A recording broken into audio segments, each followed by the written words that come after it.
Welcome to The Hypnotist, the show that gives you inside access to cutting-edge hypnosis with real clients facing genuine issues.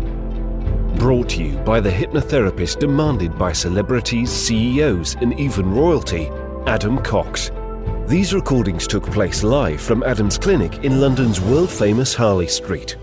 This podcast features powerful hypnosis, so do not listen while driving or operating machinery. This recording is not suitable for those with epilepsy or severe mental health issues.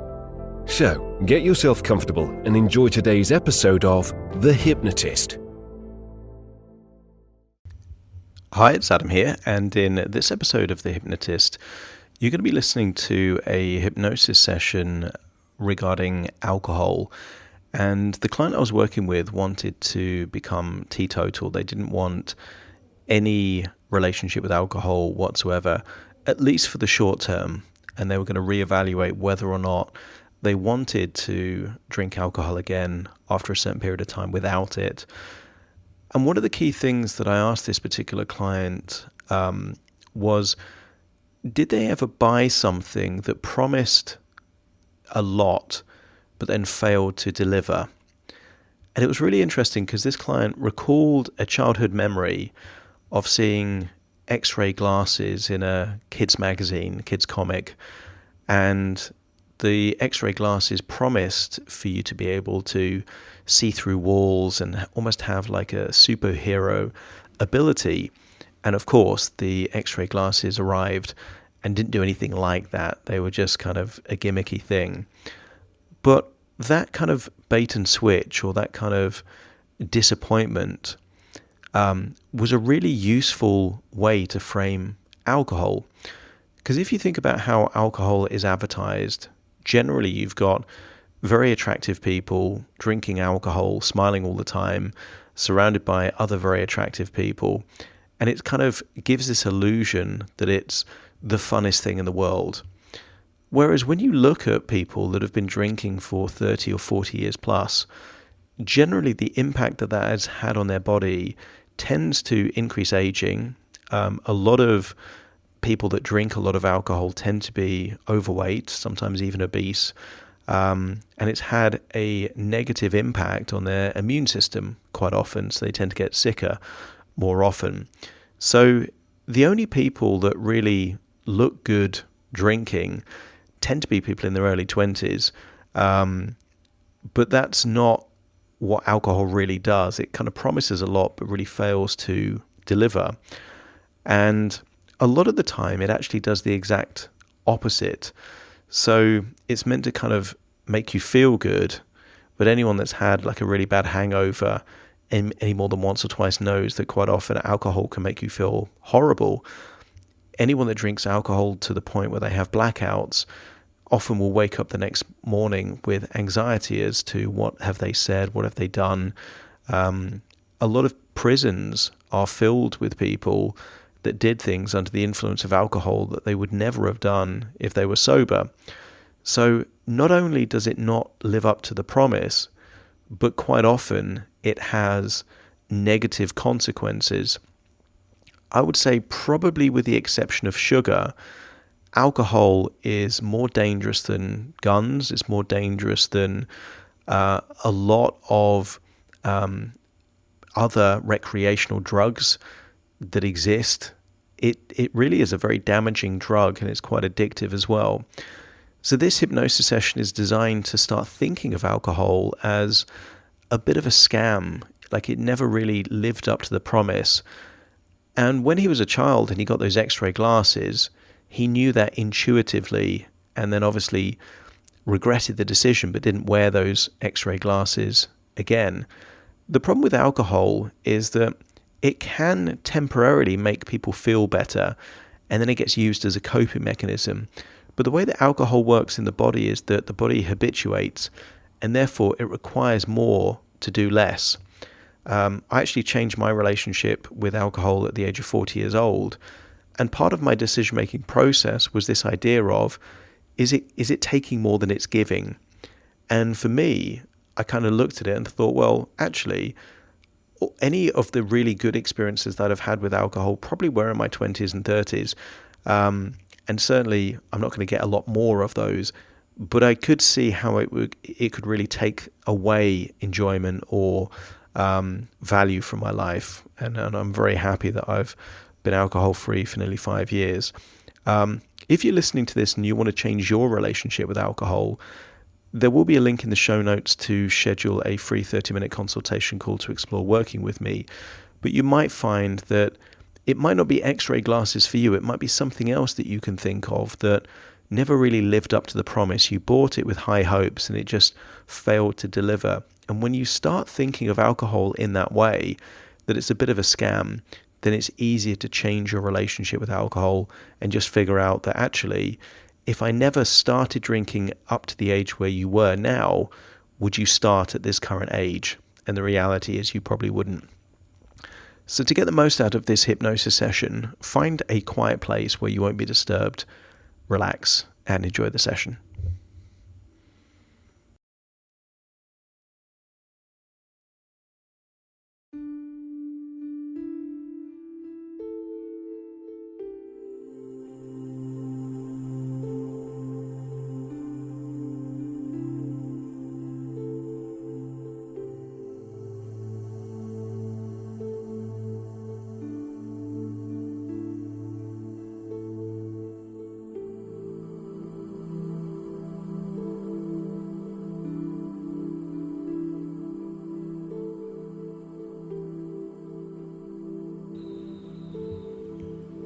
Take a deep breath in. As you breathe in a resourceful feeling of relaxation. And as you exhale, just allow any feelings of worry, stress, or tension to leave your body in your outward breath. Slowly but surely, breathing in a feeling of resourcefulness, exhaling a feeling of tension, enables you, breath by breath, to gradually feel deeper and deeper relaxed. I want you to scan your body, almost like a science fiction film with lasers checking your body for where tension exists for you. Perhaps that tension is around the eyes, the forehead, maybe the jaw or the neck or the shoulders. But as you imagine breathing in this resourceful feeling of relaxation, I want you to imagine you give that feeling a color, maybe a bright color like yellow or orange.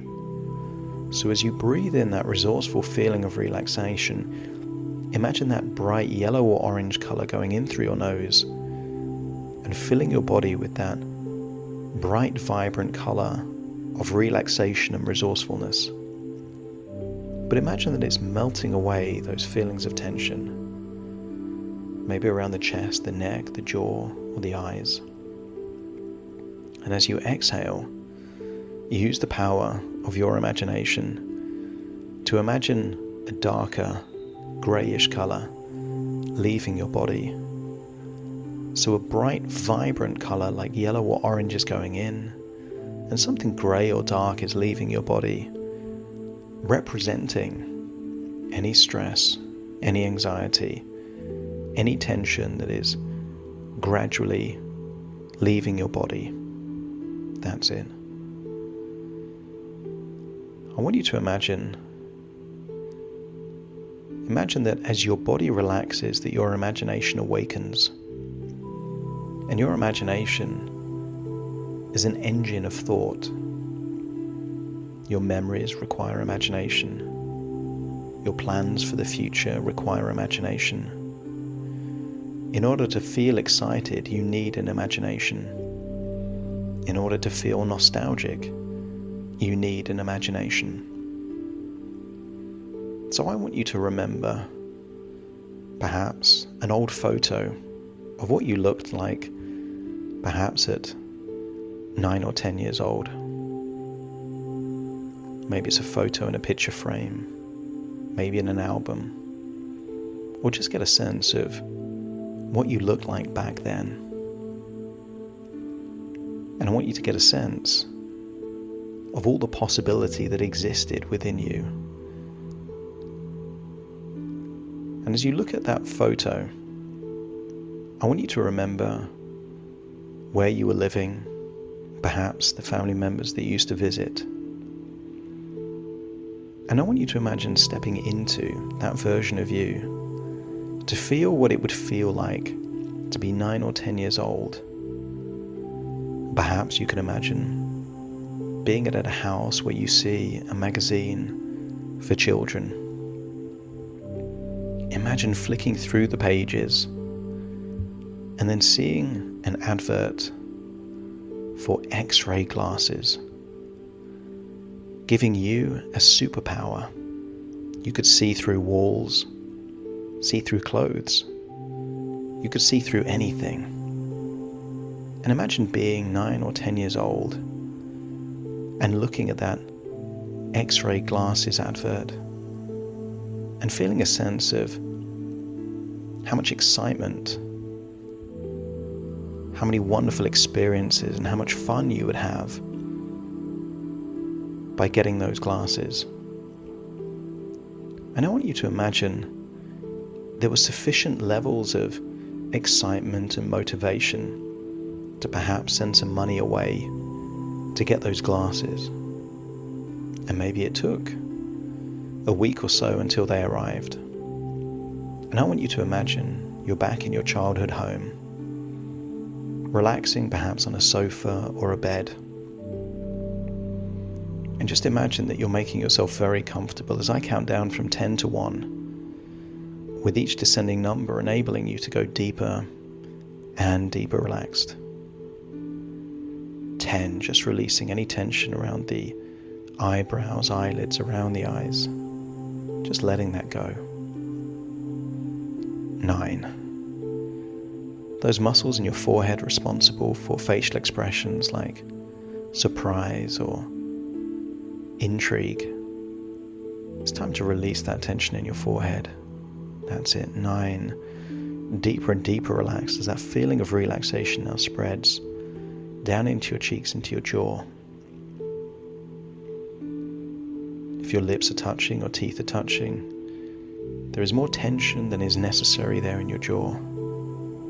So as you breathe in through your nose, you can release that. And just releasing the tension in your jaw enables you to feel immediately more relaxed. As you breathe in and breathe out, the 8 goes to 7. And just imagine that any tension around your neck and your chest that's responsible for breathing, that can be released, enabling you to breathe lower than your chest into your diaphragm and feel like the shackles of your breathing have been released, enabling you to breathe deeper and longer, freer, requiring no effort to take long, deep breaths. That's it. 7 goes to 6, and just allow a feeling of relaxation to spread around your neck and your shoulders as you can imagine what it would be like for your head just to float there on your body, not needing any tension in your neck and your shoulders. Continuing to breathe in that bright color of resourceful relaxation, exhaling tension, feeling deeper and deeper relaxed. That's right. Feel that sensation of relaxation going down into your arms feeling limp, loose, so relaxed, almost like the limbs of a puppet without any strings. That's it. 6 goes to 5. Even your internal organs are relaxing. Heart relaxes, lungs relax, stomach relaxes. Your diaphragm, that muscle responsible for hiccups, allow that muscle to relax, enabling you to breathe even deeper. That's it. Allow that relaxation to go into your gut. That's it. The source of anxiety is there in the gut, like a twisting sensation, and just enable that to be released now, releasing any tension there in the gut. As 4, that relaxation goes into the legs. Legs like the arms. Puppet's limbs without any strings, just limp, loose, heavy, feeling so relaxed. That's it. 4 and then 3. And just imagine your fingers and toes also become relaxed. Breathing in deeply, exhaling deeply, going deeper and deeper relaxed. That's it. 2 and then 1. And then I want you to imagine that your physical body is still there on that sofa or bed, but you wake up at your current age in the same house. And you can see yourself lying there, fast asleep, lifting up your arm, letting go as it just falls back, limp loose, right by your side. And imagine you can hear a noise at the letterbox. Imagine going down to the letterbox and you see a small parcel. And you have a wonderful feeling of excitement. These X-ray glasses have finally arrived. I want you to get a sense that your expectations were high, but then when you tried on those X-ray glasses, reality struck. And the reality that struck was that they didn't do what you thought they would do. Maybe you wore them and you looked into a wall hoping for Superman levels of X-ray abilities. And I want you to really feel that sense of disappointment that something didn't live up to its expectation. And how quickly did it take for you to stop using those X-ray glasses? Maybe minutes, maybe hours. Once you made the evaluation, even as a 9 or 10-year-old child, that it didn't do what it was meant to do, you stopped using them. And I want you to tap into that pragmatic ability to make a new choice based on information. Is it doing what it's meant to do? I want you to fast forward in your life, but keep hold of that idea that anything that fails to deliver on its promise makes sense to no longer do that thing. I want you to imagine how ridiculous it would have been as a 10-year-old to keep wearing those X-ray glasses for years and years, even though they failed to deliver on their promise. And I want you to go fast forward in life to when you first started drinking, maybe your very first beer. And back then, beer was maybe off limits, something that represented a transition from being a child or a teenager into an adult. I want you to get a sense that beer promised so much. And maybe it was all the things that it was meant to give you: social confidence, fun, excitement, relaxation. But I want you to think of all those times that it not only failed to deliver on that promise, but gave you something else entirely. Maybe the hangovers, maybe the poor decision making, maybe it influenced you to be more aggressive or argumentative than you normally would have been. I want you to get a growing sense that just like those X-ray glasses,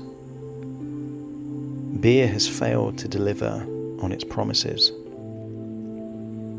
That it is taking more than it's giving. And now as an adult, you can remember that advert for the X-ray glasses and laugh, because it's so ludicrous what it promises and what it actually delivered. But I want you to think of those TV commercials for beer and start looking at them through exactly the same lens as those X-ray glasses. They promise so much fun, so much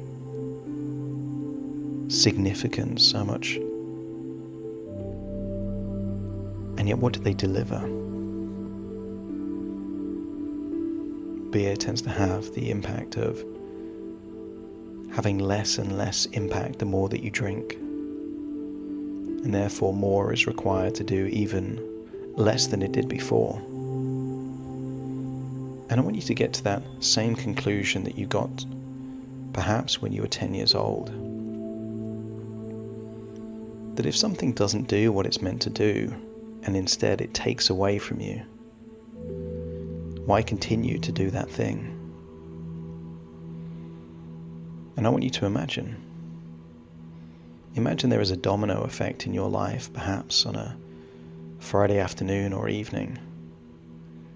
And I want you to imagine seeing yourself do a different routine. Maybe see yourself returning from work, but rather than going to the fridge and getting that beer, I want you to imagine seeing yourself. The very first thing you do, perhaps, is take a shower. Feel like you're washing away the work version of yourself and awakening that social home version of you. I want you to imagine that you're getting dressed in clothes that you would never wear at work, firmly positioning and communicating to yourself that you are now in that home, non-work mode. I want you to get a sense that you then go down to the kitchen, and I want you to imagine there is a bottle of refrigerated water. I want you to imagine pouring that water the same way you would pour that beer into exactly the same type of glass, and imagine drinking that cool water in exactly the same speed and rhythm and way that you would drink that very first beer on a Friday night. And I want you to get a sense that after that first large glass of water, you already start to feel more relaxed. You feel more comfortable, but also you feel that you're able to enjoy your time more because alcohol isn't involved. I want you to imagine that there is a secret door, perhaps connected to your kitchen, that you've never seen before, that takes you into a part of your subconscious mind, perhaps a bright white room, completely empty, with just a chair. Imagine sitting in that chair, feeling relaxed, being open-minded to new suggestions about how to think about alcohol and the role that alcohol has in your life. I want you to imagine that you can discover a deep sense of freedom in having an alcohol-free life.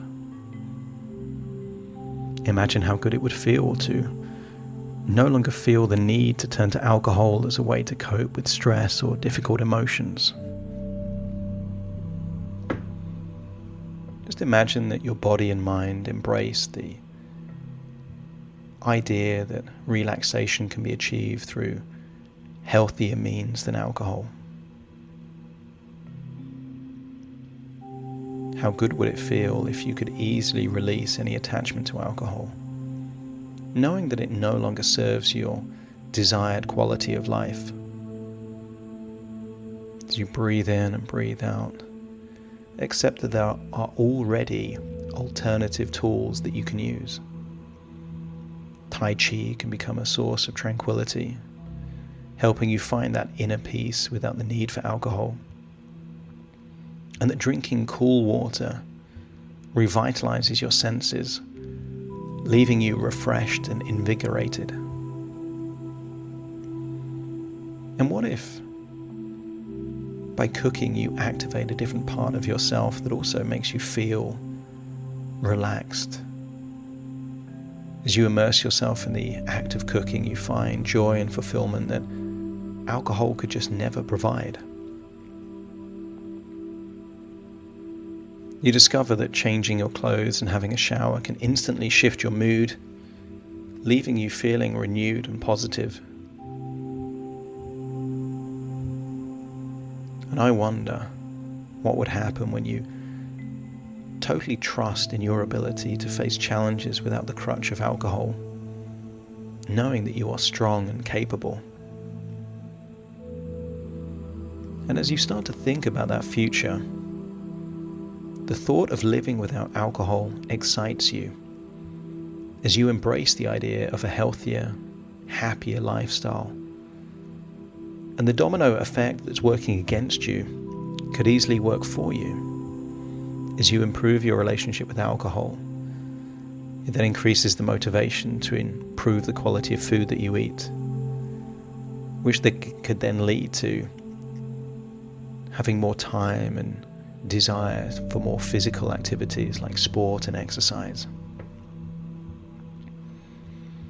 It feels good to finally realize that alcohol only masks emotions temporarily, whereas healthier coping strategies truly give you that lasting fulfillment. I want you to perceive alcohol as the X-ray glasses of coping strategies and alternatives of things that actually work. You feel empowered to create new rituals and habits that do not involve alcohol, enhancing your overall well-being. And as you do that, your self-confidence soars as you maintain your commitment to an alcohol-free lifestyle. And what would happen the moment that you discover a newfound appreciation for life's experiences? Because you can't truly appreciate these experiences through the lens of alcohol. But when you appreciate them fully without the need for alcohol, you've stepped up, progressing to the next level in your life. Your body and mind become more aligned as you embrace a life free from the harmful effects of alcohol. And you feel a deep sense of contentment and relaxation within yourself, independent of alcohol, to the extent that in the future you will see other people that say things like, "I really need a drink, I really need a beer." And you will feel a wave of gratitude wash over you that you don't need that. That your relaxation and gratitude come from other sources. Because you're able to take pride in your ability to make choices that align with your values and contribute to your personal growth. And what you tend to find is that you can't make an improvement in one area of your life without creating a desire for further improvements. I want you to recall the last time that you've renovated just one room of your house. And maybe that renovation to that one room looks so good that every other room in your house now seem to not look quite as good. Remember that feeling of motivation that doing one thing very well created a desire to improve other areas. When you improve one standard, you have unlocked a desire to increase your standards in other areas. You have no need for alcohol. Alcohol has always been the X-ray glasses of drink. They never worked. They just created the illusion. And in doing so, knowing what you now know, you probably would never have started to drink alcohol. Because I want you to think of the true cost of alcohol. Whatever cost you think it costs financially, when you add on all the other consequences, what it takes from your mental clarity, the impact to your health, the increased probability of future diseases, I want you to calculate the new true cost of alcohol at 100 times whatever the current financial cost is. And ask yourself the question, that if the price of a beer cost 100 times the amount, how easy would it be not to drink it?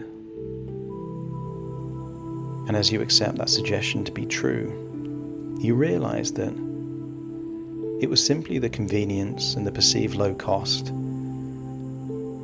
of a vehicle that was meant to give you fun and relaxation but never truly did. that had you drinking it for so long. But knowing what you now know, you realize that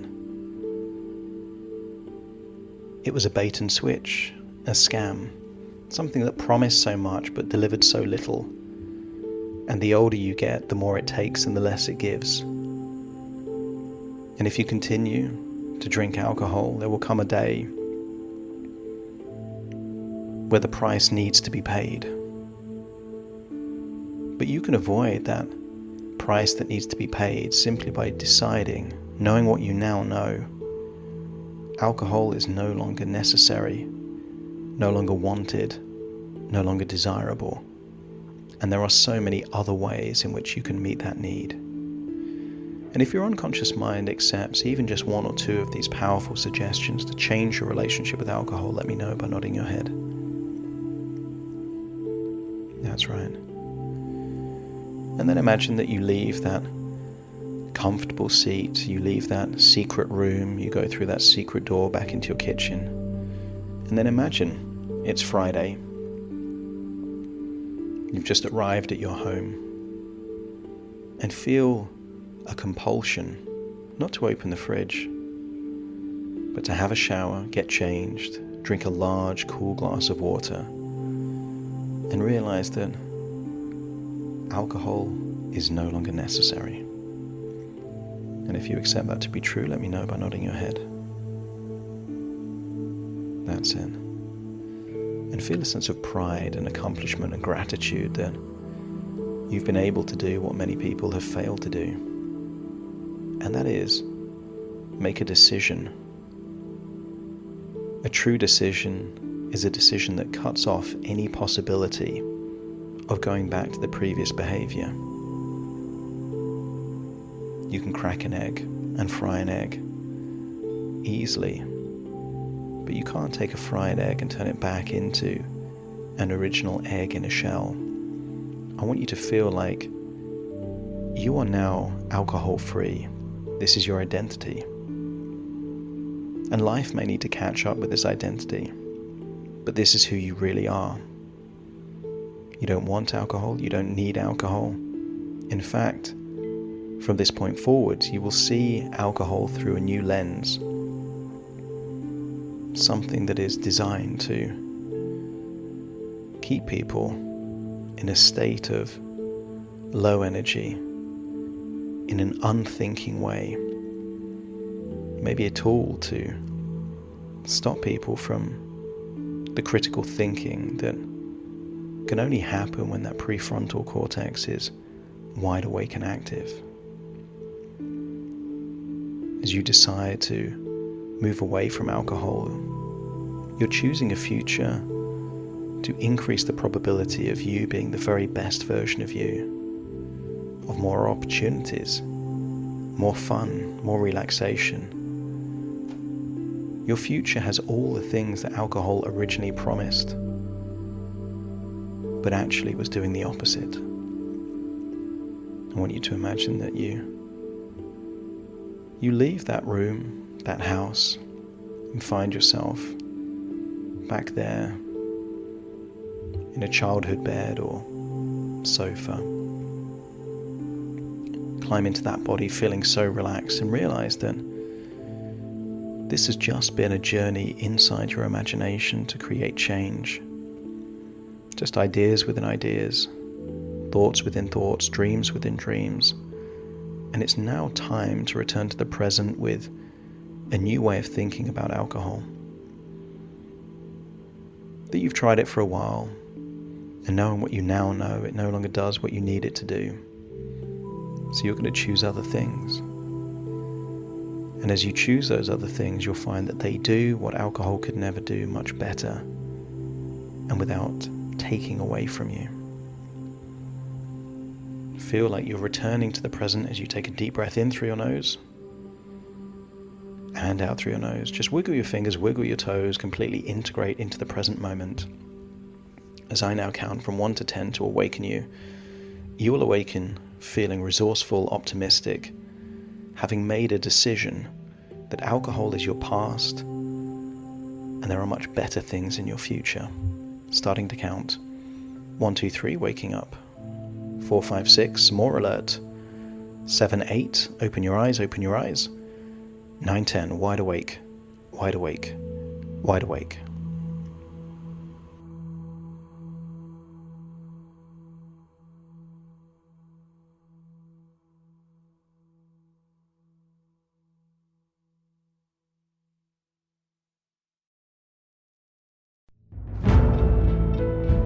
Thank you for listening to The Hypnotist with Adam Cox, the show that gives you inside access to cutting-edge hypnosis with real clients facing genuine issues.